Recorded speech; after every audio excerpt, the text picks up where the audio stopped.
Play.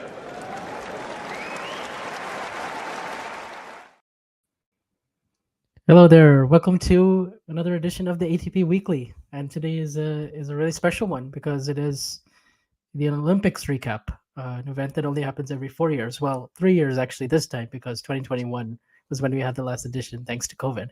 But yeah, Andre, it's nice to see you again. We're familiar with each other. Given that Yeah, we're co-hosts of the Tennis and Bagels podcast. So yeah, how are you post Olympics? I'm good. I'm good. Olympics is always an interesting time because I try to manage other sports as well. But I try to keep at least following as much as the scores, and I couldn't miss the medal events, of course. So yeah, obviously some big things happen.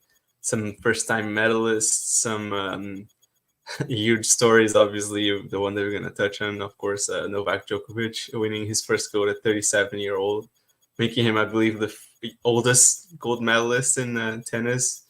Doing a little bit of a 5-second shout out to the WTA, Gish winning a medal, a bronze medal, not necessarily the gold that a lot of people were expecting, but a medal nonetheless. But yeah, lots of stories that were interesting to follow in the ATP side. Yeah, let's talk about the biggest one of them all, of course, Djokovic. His fifth Olympics, had made the semifinals in 3 of the 4 that he had played before that, and had only walked away with 1 bronze. I say only, but for him, this is the one tournament that sort of really eluded him from completing tennis, and now he has that. And it came with a lot of doubts coming into this event, right? With the meniscus operation, he got demolished by Alcaraz in the Wimbledon final, and 2 weeks later, and he's here. This was his goal at the start of the year, to really peak for this tournament, to really aim to play his very best in the biggest moments of these matches, and that's what he ended up doing in the end. It was one of the most impressive performances for him, like in his whole career, in that final that he won over Alcaraz 7-6, 7-6. One of the best 2-set matches you'll see for sure. 2 hours and 50 minutes, and just supremely high level from both of them. Yeah, I mean, it's obviously interesting how Djokovic had his knee operation and seemed to have a bit of a scare as well. I think it was in the semifinals or in the quarterfinals on his knee again. People were even wondering how fit is it going to be? Is it going to be another demolition of Novak Djokovic in the final? And then he comes out and plays this 3-hour match against Alcaraz. Then the Olympics makes it such an interesting tournament because it's only once every 4 years. You have some experience, but because you can never really shake it off of your head, it's only once every 4 years. Djokovic says he wants to play Los Angeles, but if you're being realistic, what are the real chances that he's going to be at the top of his game? 41 years old? Maybe there's a good chance. Maybe there isn't. Maybe his decline physically is going to be larger. But also Alcaraz is this maybe his first Olympic Games. It's only his first. He was the youngest. He would have been the youngest to win a gold medal had he done it, and Djokovic would have been the oldest. So quite the opposites of their career. But obviously, quite the narrative, and it's interesting because Alcaraz maybe felt the pressure when we thought hey, wait a minute, I'm actually playing really well. I actually have a very good shot at gold, and the experience, the little experience that people can actually have on an Olympics game tournament, paid off for Djokovic this one time around. He kind of showed probably some of his most clutch tennis I've ever seen him. There's some forehands, one return in particular that comes to mind is just destroyed it on the Alcaraz. Forehands in both the first set tiebreak and the second set tiebreak were really the main difference maker for me, because that first set, they both had chances to break. Djokovic had 2-1, he had 40 love on Alcaraz's serve in the fourth game, and he doesn't take that chance. And Carlos has 5 break points at 4-all. And he doesn't take any of them. And Djokovic was really aggressive on a lot of those points. He came up with really good pinpoint serving. His forehand was excellent in this whole match. Every time he was stretched out cross court, he was hitting full on the run forehand cross court shots that he wasn't able to do at Wimbledon. And I think that just showed that he had more confidence in his legs. And I think the clay actually gives him a little bit more extra time in this matchup somehow, against Carlos, because he's so good at now, as he's gotten older in his career, of just demolishing forehands when they're waist height on the clay, because he knows that's how he's won 2 of the last 3 French Opens that he's he's not withdrawn in. So I Yeah. think and also that experience of playing Carlos already on that court, one set, all two really high level sets they already played last year in the semis before Alcaraz had the full body cramp. But I think psychologically it was a really good position for Djokovic to be in, because he'd never been in a silver medal match. So already it was such a tremendous result. You saw the way he celebrated after he beat Musetti in the semis. I mean, he was just lying on the ground, like it was like a victory celebration. It was like what you would see from him, like how he celebrated when he won the 2016 French Open and he'd won the four in a row.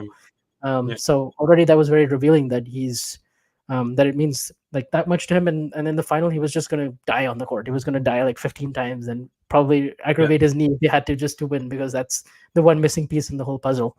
So I mean, from 2-all or from 3-all, when he hit that return winner, forehand cross court return winner, he just ran through the rest of the tiebreak. And I think Carlos was pretty dispirited at that point, because Yeah. he, in his mind, he should have broken at 4-all. Maybe that's a different match then.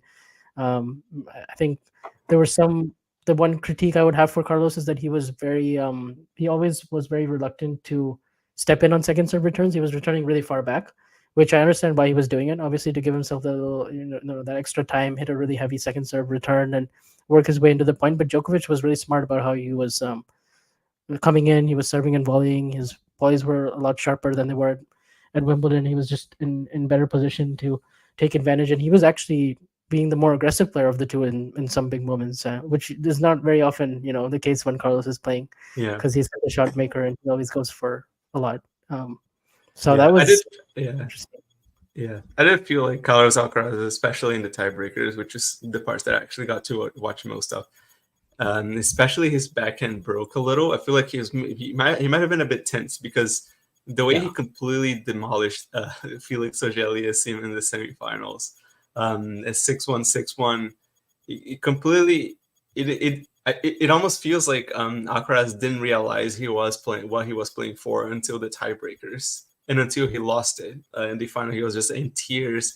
Which, by the way, like one of the most interesting things about Olympics is that like you can win a medal in the final. You win the second most important medal, but the celebration for you to win that medal was in the semifinals when you won your match. Yeah. So you get a medal off the back of a loss, and it probably hurts a lot on the spot, like on you when you're gonna up on that podium. It doesn't feel like you won a silver medal. It feels probably more like you lost the gold instead. So That's a it's really kind good of point. yeah. Because I've heard a lot of athletes in other sports say that they'd rather win a bronze than win a silver. Yeah, especially when it comes to this type of events. Yeah, in events with draws and semifinals like that. Yeah. Yeah, I was gutted for Alcaraz when he said that he feels like he let Spain down, which is quite a big statement to say, especially for a guy who's won Roland Garros, Wimbledon, and silver. But he's had a great run, so he should be very proud of how he. Look, he didn't play his very, very best tennis in the tiebreaks. There's no doubt about it. Djokovic just absolutely elevated. Djokovic didn't make a single unforced error in either tiebreak as well. That should be said. I think it's very fitting, actually, that Djokovic won this in tiebreaks, because he's the best tiebreak player, bar none, in history of men's tennis. I mean, it's just his tiebreak streak. I mean, it was Carlos who ended the tiebreak streak in Wimbledon last year, when Djokovic had won like 15 in a row, and he won Roland Garros last year without making a single unforced error in tiebreaks. And I think that's just part of his greatness, honestly, in those really big moments. But he was going for a lot and not even missing, and especially the second set tiebreak, 3 huge forehands, particularly the one on match point at 6-2, but also the one at 2-all. I'll just remember the running forehand winner that he hit at that point, and I think that completely broke Carlos's spirit, because from 4-2 to 6-2, he made a couple of really uncharacteristic errors that he wasn't making the whole set. Actually, he was playing some good percentage tennis to get himself to the tiebreaks at some point. So it was a very, very good, high quality match. Imagine if they'd played a third set, it would have been something like Cincinnati last year. I think it would have gone absolutely all the way down to the wire. But yeah, that's now Djokovic who has won some of these really tight best of 3 set matches now with Cincinnati and this one, and ATP finals as well. And so he actually leads the head-to-head now 4-3, which is really impressive for a guy 16 years older, for sure, playing a future all-time great. Yeah.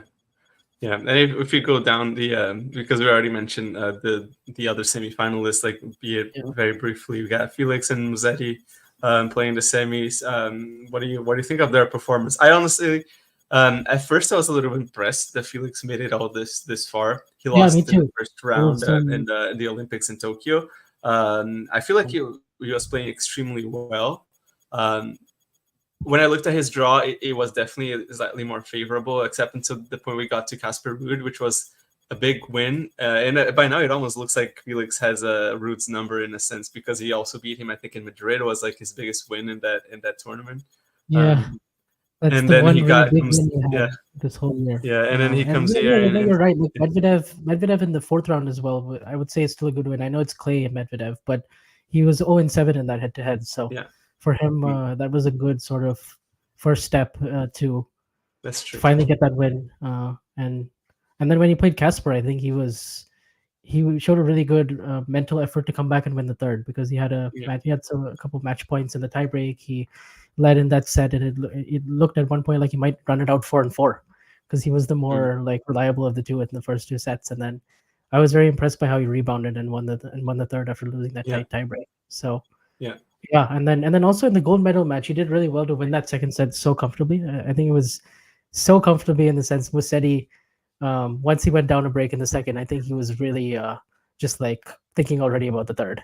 And I think mm, there's just one crucial game at 4-3 in the third set where I think Musetti played it really smart and kept finding Felix's backhand on yeah, some big spots, and unfortunately for him, it fell apart a little bit in that game, and Musetti was able to serve it out. But I think it's still a pretty good tournament for Felix, to get to the yeah, for sure. semis. And, And, he's and overall, if you're looking at the Olympics as a larger context, he won the bronze medal with Gabby Dabrowski in yeah, mixed and doubles. mixed. So By the way, yeah, I so think that he's also affected yeah, his performance a little bit against Carlos. I don't think he was at his best physically for sure in that match, because it might have been. Yeah, I think I definitely went in expecting Carlos to win, but I was expecting something more like a 3-3, 3-4, like that kind of like type of scoreline. The fact that it was 1-1, yeah. that was no. I mean, Carlos was absolutely brilliant, but I just think I think we saw anywhere close to the best of Felix. Yeah, Unfortunately, I think Felix. What made the difference, especially against Musetti, in that match, was how much longer Musetti was able to hang in the rallies. Even though Felix has a two-handed backhand against Musetti's one-handed, at that in that particular combination, Musetti's backhand is better than Felix's. He's definitely become yeah, for better. sure. Watching the mixed doubles. Felix's backhand was definitely a lot more solid than I remember him in singles. Maybe he has something in singles that is something in the sense of not having somebody there to back him up. He kind of tightens it up a bit and becomes a little shorter. Or when he tries to go for a little bit more depth, he can kind of loop the backhand a little bit more and like lands out. But overall, like he's been really good. I think it's just Musetti like didn't really drop his level all that much, like in the first and the second and the third sets. When he picked up like they were on serve and then he picked up the break, he didn't really look back. I feel like that was basically where Felix couldn't really catch him on. And I think that Felix threw in like a really really bad game as well in the first set. I believe he got one on the breaks back in the first set, and then he Yeah, he got lost it back to to 4-all, Love. and then Yeah, didn't win another point the rest of the set. So that was yeah. frustrating. So it was something that someone with Felix's serve, the way he can outserve players when he's at his best, I think he needs to try to like brush off like some, like just kind of polish up a bit his percentages and be a little bit more consistent on the serve. But overall, like great tournament as you said for Felix. And what to say, Musetti's summer has been excellent. Of course, like just great Yeah, very results with very them. impressed by his consistency on the clay and grass in general. It was just that tight 5-setter to Djokovic and Roland Garros at 3 in the morning, and then semifinals Stuttgart, final Queens, semifinals Wimbledon, final also the week before he played the Olympics. So he was in Umag playing a really like Mm, tight third set tiebreak, and he lost that final. So he could have had some serious like scar tissue and potentially early exit at this tournament. And he beats Zverev in the quarters, which was a very very good result. And then he also beats Fritz the round before that. He sort of had Fritz's number all year mm. now, but yeah, I mean, and then also the bronze medal match was really clutch from him. So I in general just like his variation on clay and grass in general with the block returns, and then on the clay he can mix up the heights on the backhand really well because he can also just rip the one hander down the line if he has to, and he can use the slice. He can put a lot of heavy topspin. It's a really like potent shot in terms of setting up. Also, the clay gives his forehand a bit more time. He's hitting the flat serve better, so he's doing a lot of things very well right now. I'm just curious to see how it translates to the hard court because that is where he has been a lot more rushable in the past, Yeah. like on a quicker surface, because you just, he has such elongated strokes. The backhand, as phenomenal as it is, it still needs a little bit of time to produce the magic. So, but he's a tremendous watch. Like, he's so elegant, the way he's moving around the court, the way he's hitting all these angles and slices and breaking people's opponents' rhythm. I mean, it was really fun to watch. So I hope he keeps it going. And gets a good result on the last court. Looking forward for I think you mentioned the hard courts. I think specifically for Felix, that's got to feel good, even though he didn't win the bronze medal in the end in singles. He's coming out to Montreal on the back of a few good wins, a good tournament, like highs with emotions with the bronze medal. So it's going to be good for him to perform well in Montreal, where he reached the quarterfinals 2 years ago. So yeah, maybe we can expect Felix to have like a bit more of like a consistent rest of the year, hopefully for him. Yeah, hopefully. He's made semifinals of US Open before. He's done really well indoors. And I like him when he represents his country now because he's won ATP Cup, he's won Davis Cup. He beat Djokovic at Laver Cup in 2022. He beat Carlos in Davis Cup. So he tends to play his very best tennis when he's representing Canada. So that's a good quality. That's good for him. I have a question for you about one player in particular, and you can tell me what you think. Did you expect more from Tsitsipas? I'll be honest, I was very disappointed in the second set. He absolutely should win that second set. Like, you're up 4-love, double break. You're up 5-3, 40-love. Like, Djokovic is looking very, very vulnerable at this point. He's re-aggravated that knee. Like, there's just no excuse to not take that second set. Like, none, And it's one thing if Djokovic regroups and finds his best tennis in the third. That's still more acceptable to me. But to not close that second set out, it just reeks of serious scar tissue and baggage at this point. I mean, when he first came up, he was beating Federer, Nadal, Djokovic in his first 2 or 3 meetings. He's beaten on them hard courts as well. Yeah, and he had this swagger. He had this belief about him. He had this big imposing game, and basically since all that scar tissue accumulated, we can say the Roland Garros loss 3 years ago at the French to Djokovic, but even other losses, even like afterwards and before, like it's just, I feel like he goes into that match and he just lacks a belief now, and he doesn't feel like he can touch Djokovic or Alcaraz even when they're not playing their best. They feel like they just have such a grasp on Steph at this point that it's a little bit sad to watch. Not gonna lie, he's kind of regressing a little bit, and he kind of turns up and plays good in many matches, gets to these quarters. Like, he has good solid clay seasons, but it's just kind of not enough against the very, very best like Djokovic and Alcaraz, where he just has a lot of that scar tissue. Particularly Carlos, I feel like hasn't even played his best the last 3 or 4 times that he's played Alcaraz, but he just has such a good handle on the matchup, and he knows exactly what he has to do, like, in terms of getting, attacking the backhand, and also just, rushing, not, keeping Steph honest going down the line. Like, the patterns are just very clear on how to play Tsitsipas right now, and it's just, even on his best surface, it's tough. I definitely think he should have won that second set. Yeah, that was very disappointing. Yeah, I feel like on clay, where his backhand should be like a lot more protected. He has just been he's been lacking so much belief on almost every single part of his game when he steps on against those big guys. Is just. Like, I look at some of the errors he was making in the second set, and it wasn't the backhand. Like, he was missing serves, he was double faulting, he was shanking forehands. Like, these are not, like we can talk about the backhand being a weakness, but I think a lot of it is also mental. True. So I mean, he does also shank on the backhand. Don't get me wrong, but it's not one of the best backhands for sure. It's not anywhere near. He probably will hit like some 60% to 40% forehand to backhand against the top 10. But I feel like Tsitsipas is definitely like settling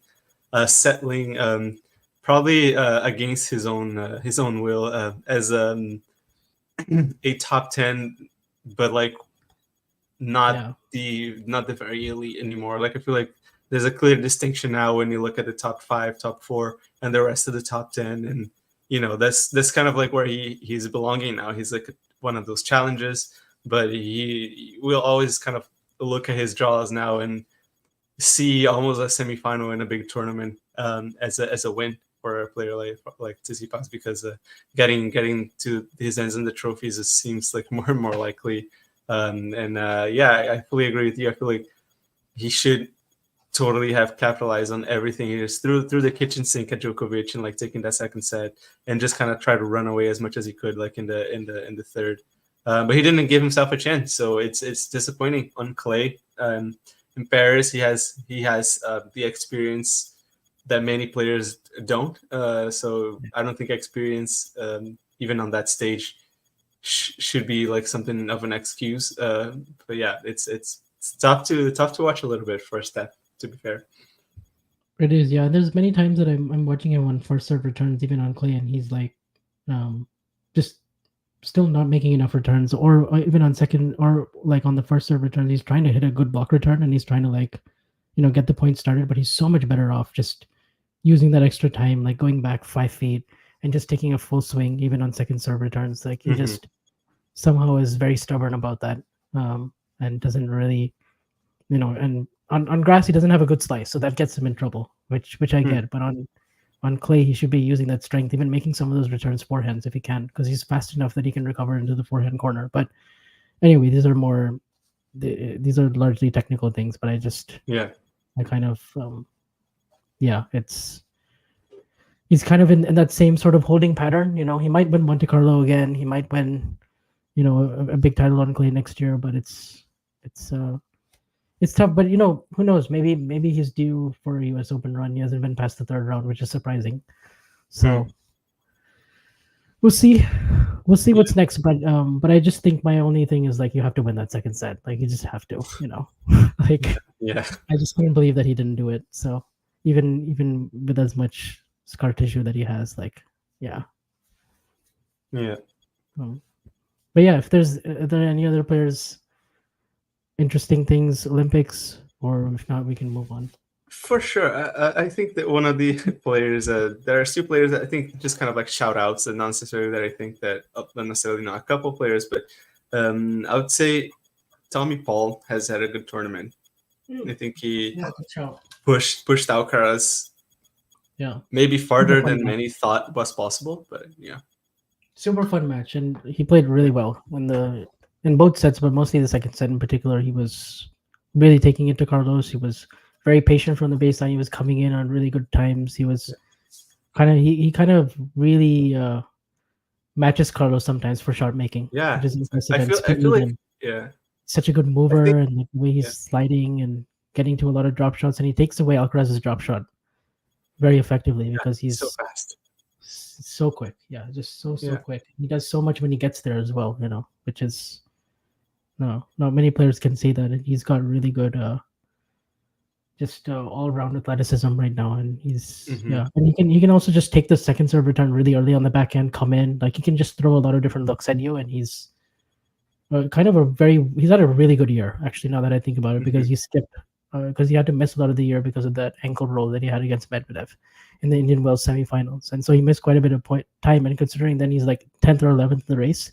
I think he can make a push for the ATP finals this year. I seriously would not be shocked if he got in at the last spot, because he's playing that well. I think he's impressed me more than any other American, including Fritz this year. Yeah. And the matches against Carlos are just such a blast. Like even at Wimbledon, the first 2 sets were so much fun, and then Carlos ran away with it. But and then on the hard courts, they had really good matches. Like Cincinnati last year, Toronto last year, where Paul actually beat him.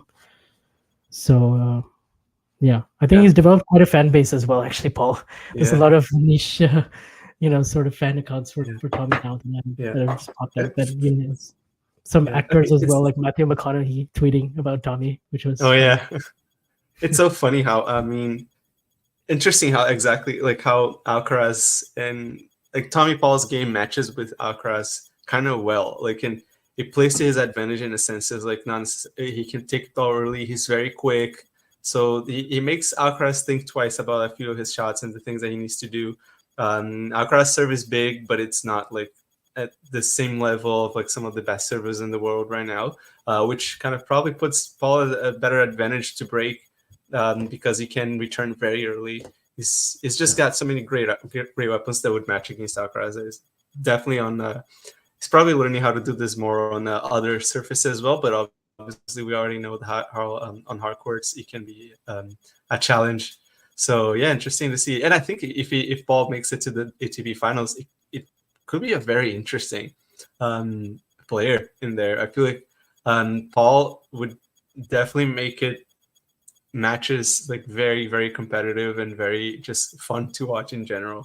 And he could pull off some upsets if he made it that way. So yeah, hopefully he's able to keep that consistency going. He's been very consistent this year, which is he hasn't always been like, he's had flashes like in 2023, 2022. He made a semifinal of a major even in 2023. Lost to Djokovic in the Australian Open semis, but he's really kind of, I think he understands his game a lot better now. Like he's much more disciplined and he's like just like a lot more belief, a lot more focus. So he's headed for good things. Yeah, he can go on a big run at the US Open.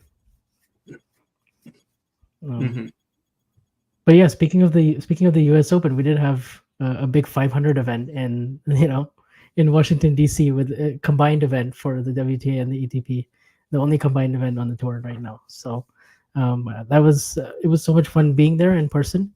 Thanks to Tennis One, so I got to be there from qualies all the way to the end, and there were some really good stories there. Low key kind of with everything else going on, but it was definitely fascinating to watch the stories of Sebastian Corda and Ben Shelton and Francis Tiafoe and also Flavio Cobolli, because Italy just keeps on producing really good players right now. It's kind of you take aside Yannick Sinner, who's number one, but like Musetti getting a bronze, like the women doing so well with Paolini and Irani and everyone, and then the men, like you just go down the list, like from Luca Nardi to Flavio Cobolli to like Matteo Arnaldi. Like there's just so many good names right now. They're all really even talented. Berrettini, he is able to stay healthy.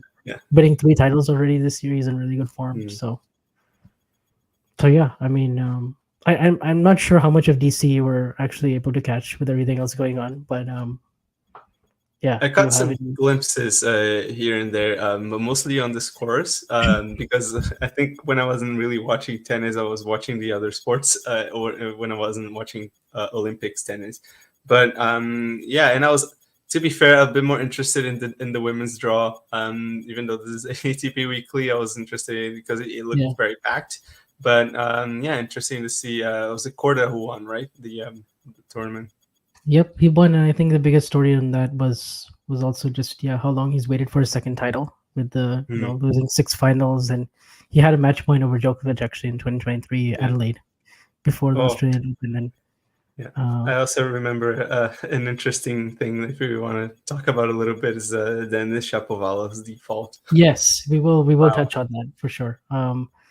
But yeah, I mean, Corda, like, actually it's funny how often this happens now in tennis, where you save match points early round, and then you get a little bit lucky there, you get out of the jam, and then you kind of play very freely the rest of the way, because Corda, like, he was serving really well the whole week. He only dropped serve twice, which was a big thing in his run. But this match that John has on the screen against Kokkinakis, where Kokkinakis served for it at 5-3, had 2 match points, and there was this one shot forehand approach by Kokkinakis really deep, and Corda was just so jammed middle of the baseline, and he just kind of took a stab at it and just slapped a forehand. Didn't even know where it was going. It landed in, and Kokkinakis missed the next shot. And then he also missed a pretty easy backhand volley on the second match point. So, and then Corda ends up breaking twice, and then Kokkinakis has to retire because of cramps in the heat. So unfortunately, the heat was kind of a big factor in some of these matches at in DC with the heat and the humidity. It was reaching upwards of like 35, 36 degrees Celsius. A lot of the days, plus humidity, plus a lot of rain delays. So that made it quite tough on the players. But Corda is very used to this because he's been training here because of his dad. he trains. He used to train here for part of the year. He also trains in Delray Beach in Florida, where he's just so used to the humidity and heat. So for him, actually, some of his best results have come in those conditions. And yeah, and then after that, like he played amazing against Tiafoe in the semis. One of the best matches he's played in the last 2 years, really since that Australian Open run in 2023. And I think this was due because he's kind of been going on some runs. He made the semis of Queens. He made like a few quarterfinals, fourth rounds, but nothing like the big splash needed to be like win a title or like get to another quarterfinal, semifinal of a major. So now he's done that. He's number 18, which is a career high for him. And in the final as well, he was down 4-6, 1-2, and then he ran 11 games in a row. So that was I think Kapoli was feeling it physically at the end. But wait, someone in the chat asked me about food. I will say the food was one thing I was it was like so-so. It was not, there were some good options, but it was a little overpriced. And I wouldn't say it's like up there with some of the bigger tournaments for sure.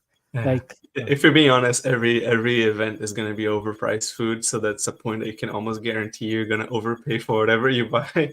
But yeah. You can expect small portion size, pretty overpriced. So kind of lying there for a few days, not like the best, but never get the tacos. Yeah, I mean, I had pizza there, and it's just yeah. I mean, it's pizza, so like, how bad can it really be? But it's, but let's just say it was not one of the better pizzas I had. Yeah, it was super humid. What was I gonna say? Yeah, I think when you come back to like this draw in general, I think it was really good. Of course, like for the Americans, I think Ben Shelton is having an interesting week. I remember you asked a question to him about his return, his break percentages. I think it's been a great tournament as well from Francis Tiafoe. He hasn't really had the time of his life this season. Hasn't really had so many great results. And even though like Olympics were out there and like some of the best players are out there, not necessarily playing in Washington, it was still an interesting draw for him as well. And Korda is a player who has a very high ceiling in my view, and he was good for Tiafoe to reach a semifinal. I think he's been needing a few wins as well. Could have done with the title, but maybe Korda needed a little bit more this week. Yeah, Tiafoe, he really treats this tournament very important. For him, it's a fourth major actually, because he doesn't even count the French Open, which was hilarious. But he like for him, there's a lot of he puts a lot of personal pressure on himself to win, because he has a lot of friends. He grew up here. It's like his hometown. He lives like 20 minutes away when he's not traveling. So this, for him, like it always kind of brings out the best. They schedule him at night every single round. And he was playing Rublev in the quarterfinal, and it was he just loved that atmosphere. I mean, first of all, he loves playing Rublev. He's beaten him twice at the US Open already, and he just, he comes in on every second serve return that's short. He's mixing in a lot of that, does drop volleys that he likes to hit. He's hitting these like running forehands. He's like serving really well. Like he was playing all the kind of tennis that we saw him play at the US Open 2 years ago when he made the semis. And he just has a way of like connecting with people in the crowd. I feel like the energy that he gives off.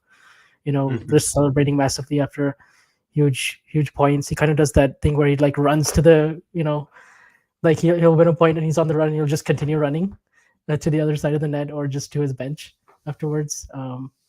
And like he just has a lot of crowd support, and he just really feeds off of that. And so I wasn't surprised when he beat Rublev, but then the tricky thing for him was going to be like backing that up after a bit of a lull, after a big win.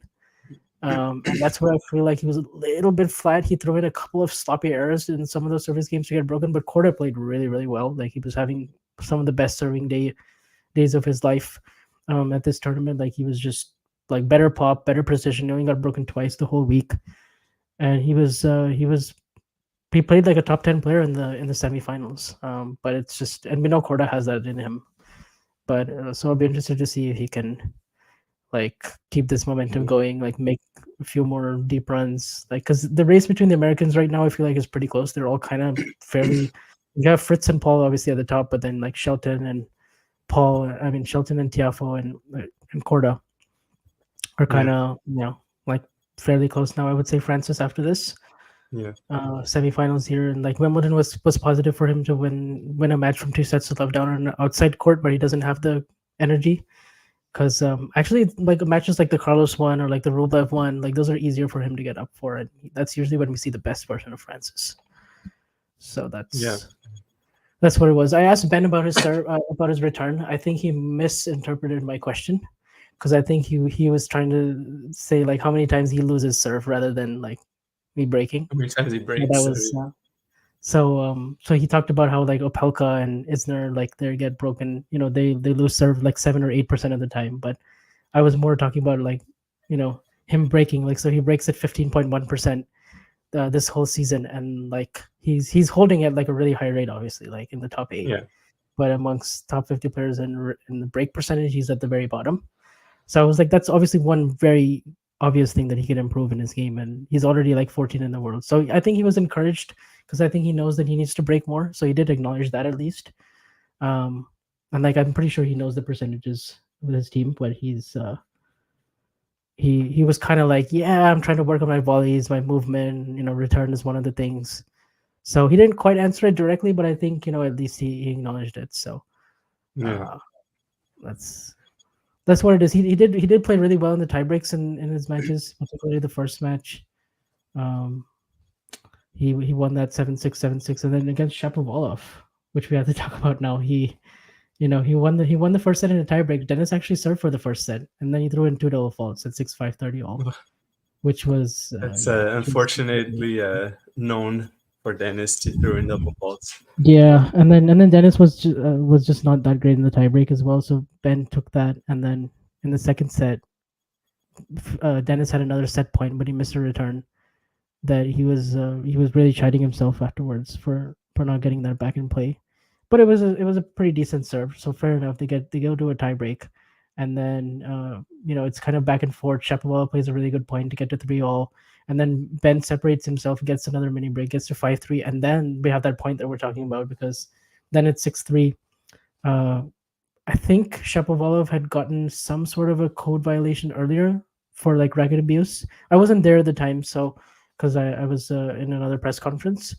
But like he had been like kind of throwing his racket around, so I think he got like a warning. It was just like the first warning, and then but the second time he said something to a spectator, but we still don't quite know yet. We just know that he swore at someone in the crowd, like a heckler or someone who was pissing him off.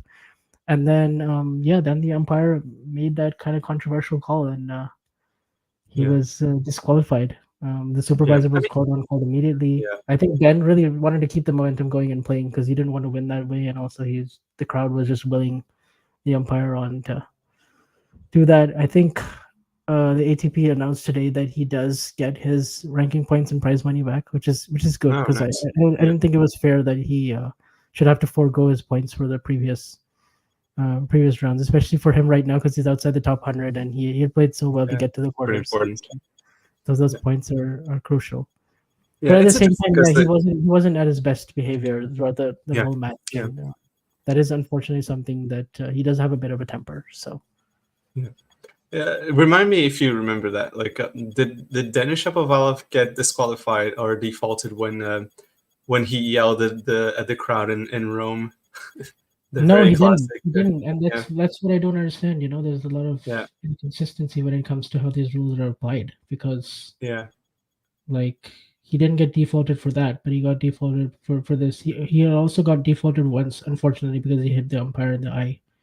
That was a very specific situation that was honestly very fair, but at least nothing like that has happened since. Contrary to other players who seem to be regressing in their behaviors. But yeah. So I think, hopefully he'll learn from it and everything. I just thought it was like I would have preferred that the umpire just gave him like a point penalty and then like he wasn't going to win this match anyway. But I just just the fact that it was a disqualification, it didn't somehow sit right with me. Yeah, agree. I thought it was too much. Yeah. Hopefully he can bounce back in Canada this week. But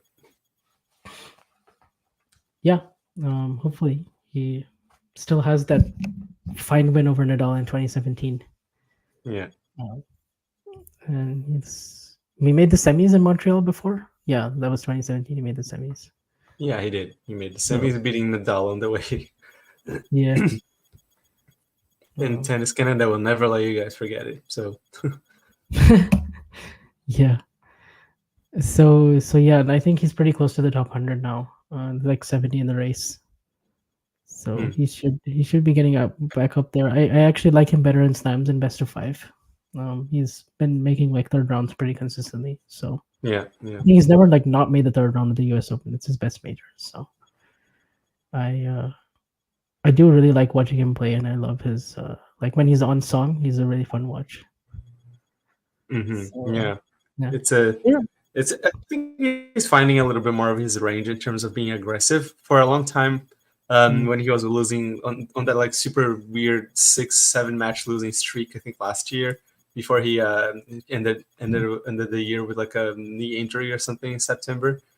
He was just playing so passively. He was just like looping forehands and backhands, trying to find some place between consistency and aggression, and they just kind of became complacent and too passive. Just didn't really do anything. So if you have a style, if you feel comfortable attacking, you gotta attack. You gotta be the aggressor.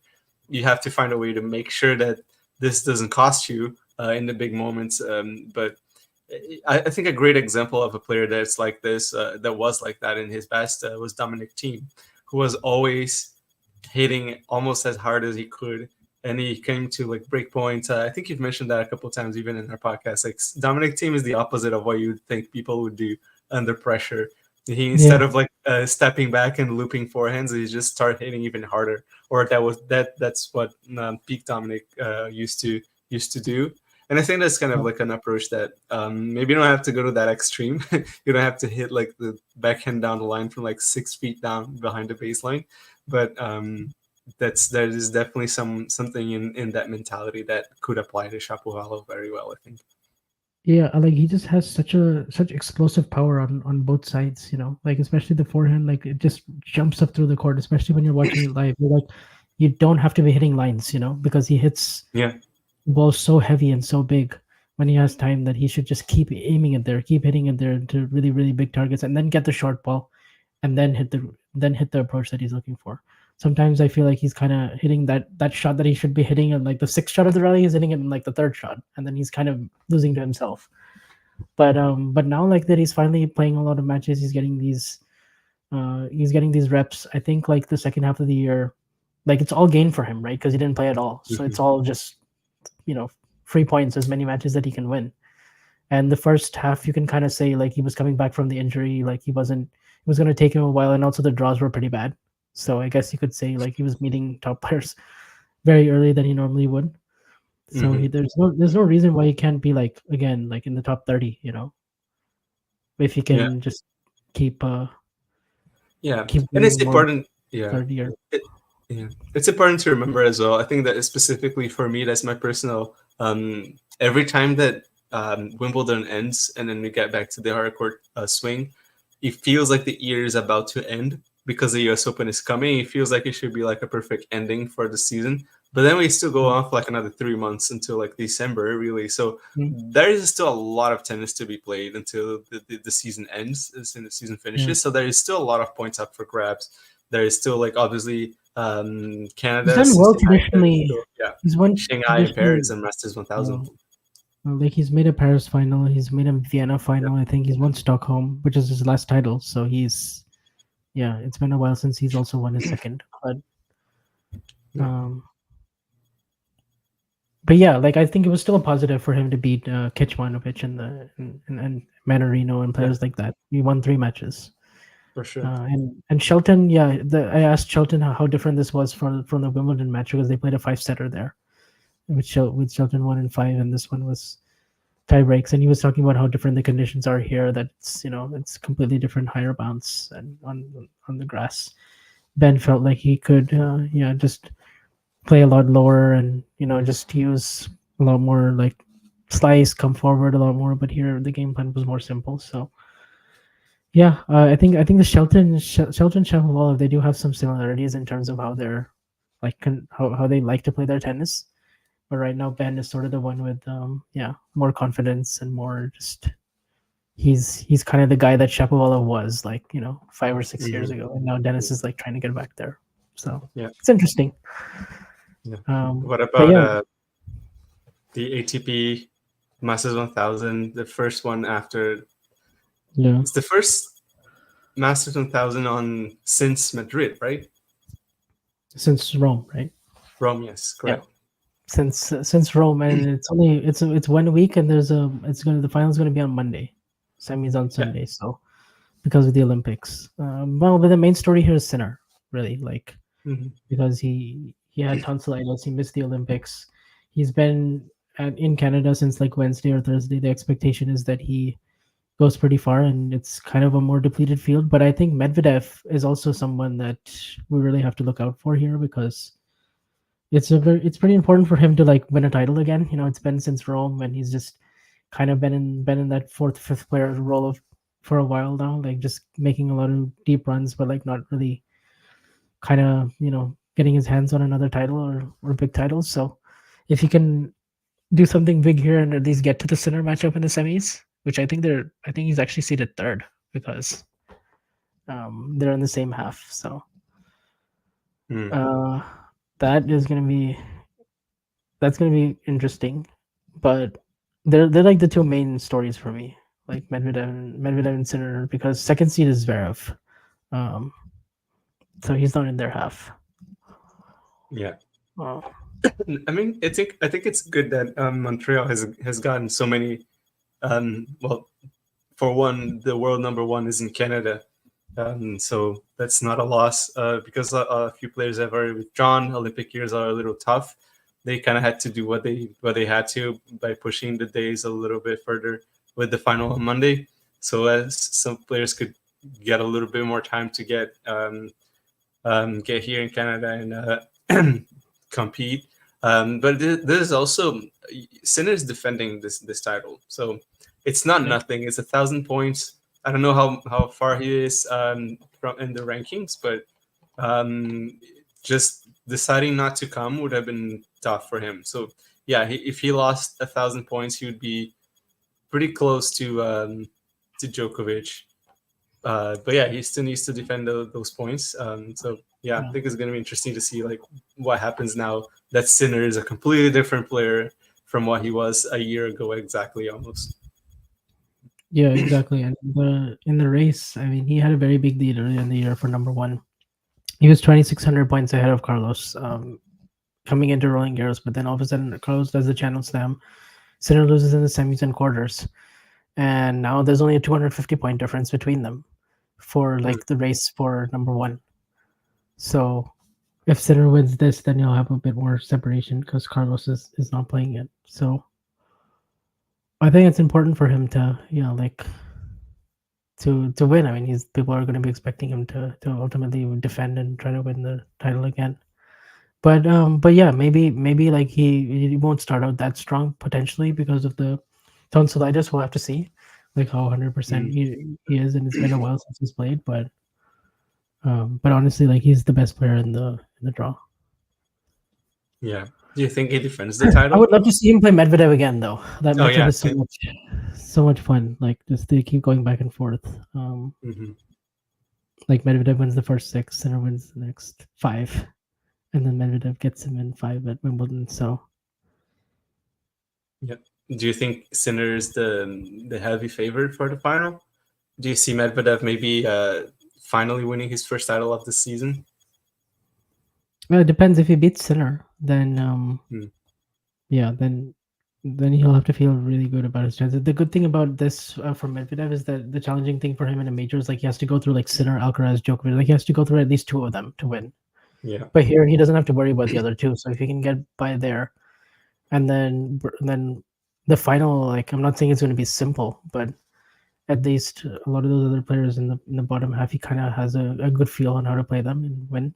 If it is Zverev, they always play really tight matches, but Medvedev has come out the stronger in 11 of the last 13 meetings that they've had. So I would kind of like his chances if he gets past Sinner, but he has to get there first, and he also has to, Sinner's going to make adjustments after Wimbledon, and It's very like tactical every time they play, and it's a better matchup for him against Sinner than it is against Alcaraz for sure. I would say. Yeah. I was just checking in, like, what's the their head-to-head. Obviously, Medvedev was finally able to grab 7-5 in another favor. win. Yeah. 7-5 in favor of Medvedev. They had one beatdown, which was the Miami match in the semis. Yeah. Where Medvedev tried to play like how he did in the first 2 sets of Australia, but he just kind of lost what makes him really good as a player, and he wasn't. He kind of, was just very off that day, and Sinner was too strong. Yeah.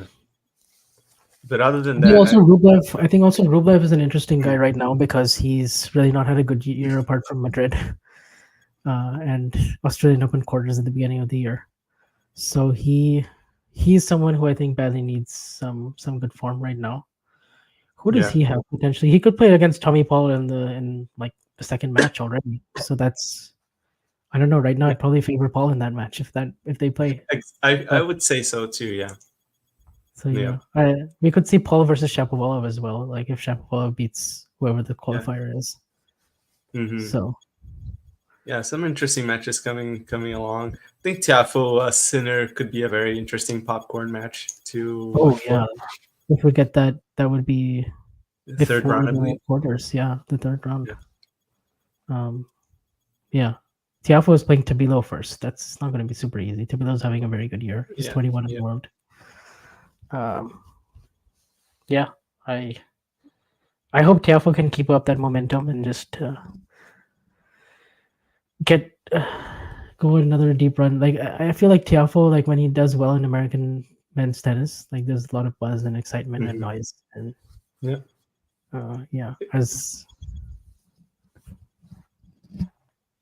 see another very interesting popcorn one. First round. Rune Raonic playing the first round. They're playing tomorrow. How about that? Yeah. That's going to be a very very interesting to see like what happens in this one, because like I think Raonic is a very competent player. Like he knows exactly like what. Last year I'm thinking about it now. Raonic played Tiafoe and he beat him in the first match, and he hit a record number of aces, and he hit. It was a very dramatic match. Yeah, the controversial like the tiebreak, the controversial. Yeah. That was in the first set, I believe, or the second. Yeah. He went on to win it.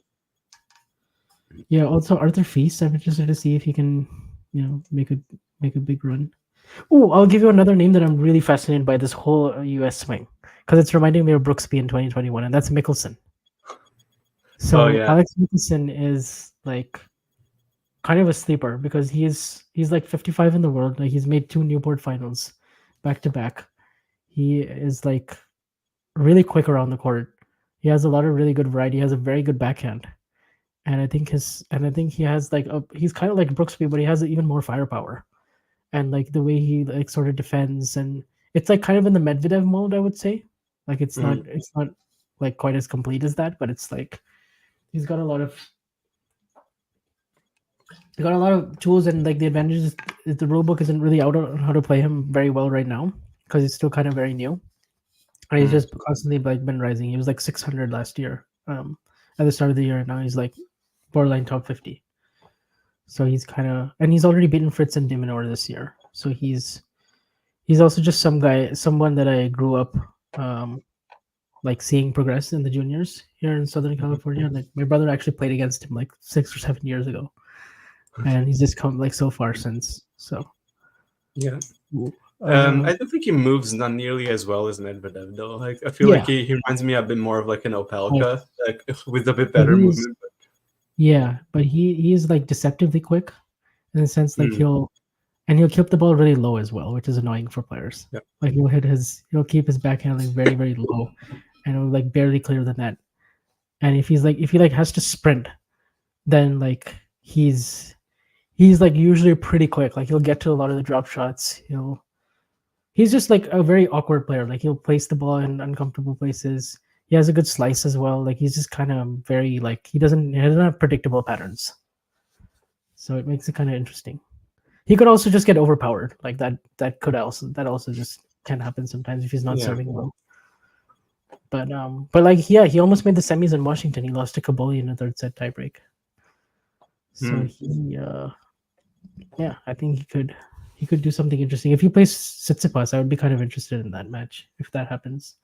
But he plays Nishikori first, with whatever but half of Nishikori's body is left, unfortunately, at this stage of his career.